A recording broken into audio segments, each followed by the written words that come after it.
São Paulo, hein? Eliminado pelo Mirassol. Eliminado na primeira fase da Libertadores. Que mais? Fala outro vexame aí que eu nem lembro mais. Na Sul-Americana perdeu pro... Aí não pode classificar. Mas perdeu pro Lanús no primeiro jogo. Enfim.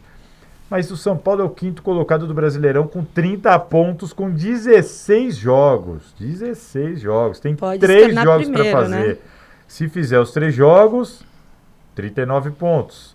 O líder se ganhar hoje 2, é o Inter com 35. Vira líder e sobrando, Mussete. E aí? Fernando Diniz. Impressionante. Eu acho que... Um dia querem matar o Fernando Diniz, outro dia o cara é Deus. Quantas vezes a gente não fez pautas no Gazeta Esportiva questionando o Fernando Diniz? Sim. Se ele deveria continuar, se ele deveria sair. Inclusive, acho que você foi o repórter dessa matéria. E hoje a gente está aqui valorizando o trabalho dele. Eu acho que é fase também, tudo. Tá? Assim como o Santos, a gente falou, o São Paulo tem a irregularidade dele. Tem jogo que joga muito, tem jogo que não joga tanto. Eu bati nessa tecla aqui nos últimos comentários sobre o Fernando Diniz, de que eu sempre, na hora das críticas, eu sempre ressaltei que entendo que, assim, o Fernando Diniz erra, ele tem a parcela dele, concordo. Principalmente a dificuldade de acertar o setor defensivo é um problema dele, não só no São Paulo. Mas para mim fica muito claro que o problema do São Paulo vai além disso, né? E não é só o Fernando Diniz, não sei se trocar o Fernando Diniz adiantaria alguma coisa. O que pesa mesmo para essas críticas ao Fernando Diniz, entendo eu, é que muita gente não gosta, acha esse tipo de jogo meio chato, tem muito disso. Eu lembro do Parreira no Corinthians, muita gente falava disso também. Mas o que pesa mesmo são os vexames. É a falta de resultado. Ele não tem um resultado na carreira. Lembra do Thiago Nunes, chegou no Corinthians, mas com 2 títulos, muita gente já respeitava.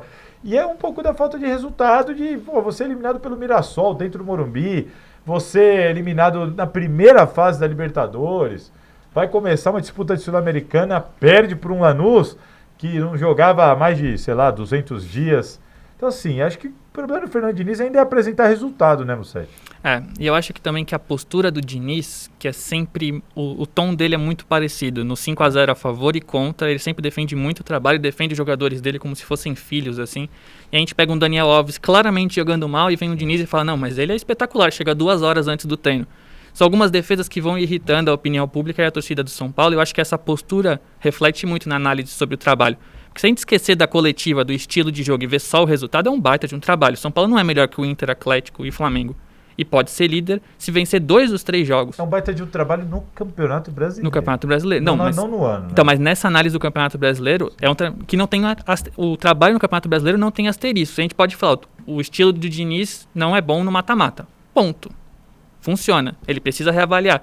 Ele falou na entrevista para o Bem Amigos que o time dele tem que jogar igual em qualquer campeonato, em qualquer contexto, em qualquer estádio. Talvez esse seja o ponto para ele avaliar. Discordo dele. Assim como o São Paulo ele fazia no Santos, né? O São Paulo ele queria jogar na Vila e no contra o Corinthians da mesma forma, acabou tendo vexames também, porque ele é tão fiel ao próprio estilo, ele acredita tanto no trabalho, que ele acaba não mudando. Então talvez uma postura mais conservadora, fora de casa no mata-mata contra um Lanús, por exemplo, seja um caminho. E ele fez isso, se você lembrar, logo que ele chega com o São Paulo, ele pega o Flamengo no Maracanã, o Flamengo voando, ele chegando naquele São Paulo ainda, ele jogou para empatar 0-0 e conseguiu.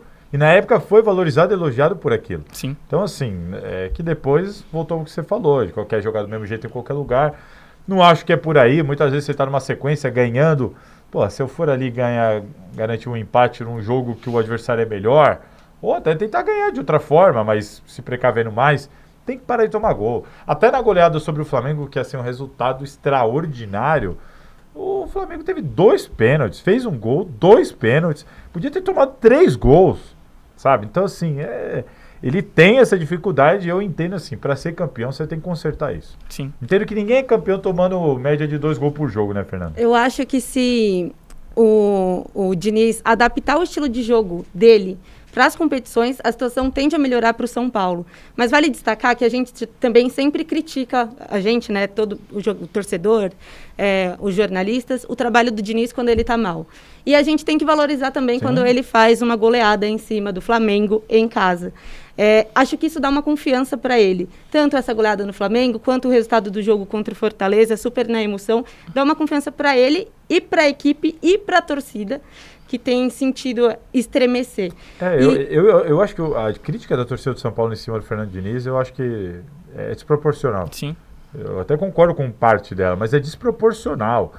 muitas vezes ele é massacrado e responsabilizado por tudo. Qualquer coisa. Tudo que dá errado e assim, a gente viveu agora no final de semana em que o Fernando Diniz, o Domenech, o Renato Gaúcho, muitos técnicos e o André Sanches também, essas pessoas do futebol cobrando uma análise melhor da imprensa.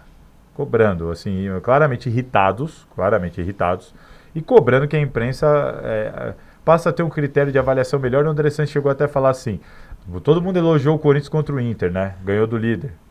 Ele falou, se joga do mesmo jeito, a mesma atuação, mas toma um gol aos 53 minutos, ele falou, iam criticar, falar que o Mancini inventou de colocar o Davó e tal, não sei o quê, e tudo aquilo que aconteceu, que não foi diferente, ia por água abaixo. Então, assim, e assim, eu não sei vocês, mas eu concordo. Eu acho que muitas vezes... A gente é muito resultadista. Exatamente. Hoje os elogios ao Diniz vão ser enormes, mesmo com os poréns.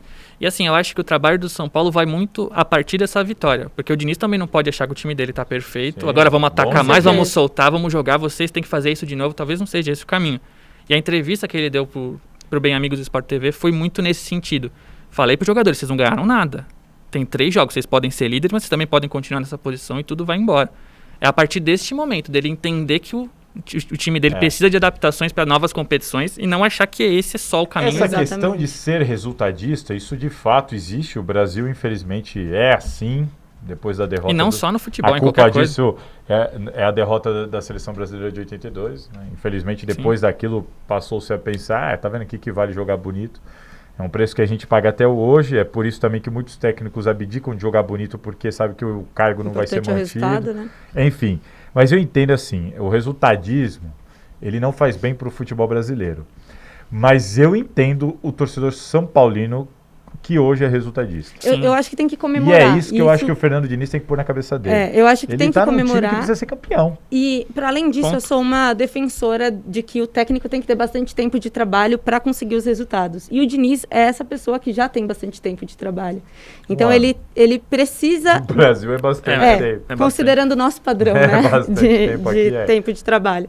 Então, eu acho que ele tem potencial para mostrar e para continuar esse resultado. Eu só acho que ele tem que entender que ele está num clube que não ganha nada há muitos anos e que os caras estão sedentos por um título. Ele tem que entender isso.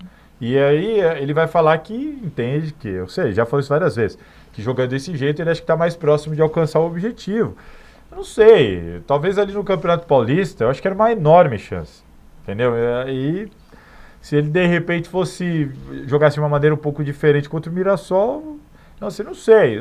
Eu acho que o Fernando Diniz pensa muito na metodologia dele, o estilo de jogo dele, a filosofia dele, que muitas vezes eu até concordo. Acho até louvável ele não dar o braço a torcer, tal. Mas eu acho que ele também tem que entender que ele está num clube que hoje tem que ser resultadista. São Paulo precisa. O Campeonato Paulista vale mais para o São Paulo do que para qualquer outro time. Sim. Mais do que para o Mirassol.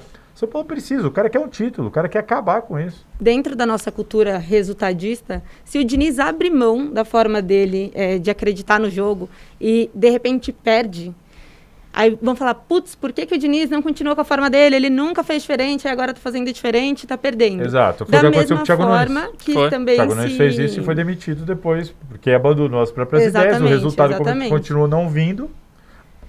Da mesma forma também que se ele insiste na forma dele não tem resultado, a gente vai ficar falando, mas poderia ter mudado, poderia ter feito diferente.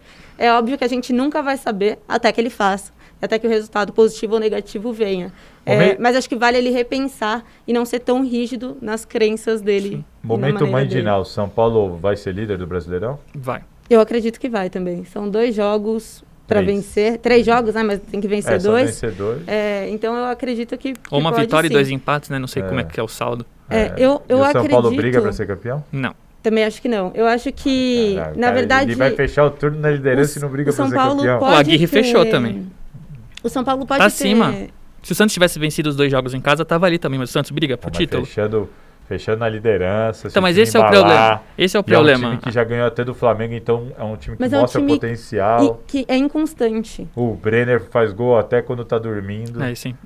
E é impressionante. Então é mérito do Diniz. É mérito do Diniz. O Diego é mérito do Diniz, o Sara é mérito do Diniz. São 5 da base no time titular. O que pode dificultar a vida do São Paulo é quando esses jogos vão acontecer. Como eles não têm data marcada, se eles estiverem no meio da Copa do Brasil. e eles tiverem bem na Copa do Brasil, eles vão focar na Copa do Brasil e talvez deixar esses jogos do Brasileirão um pouco de escanteio. E aí, nessa, pode ser que esses jogos não sejam tão positivos os resultados para o São Paulo e ele acaba perdendo a liderança nesse sentido. Então, vai depender de quando esses jogos acontecem.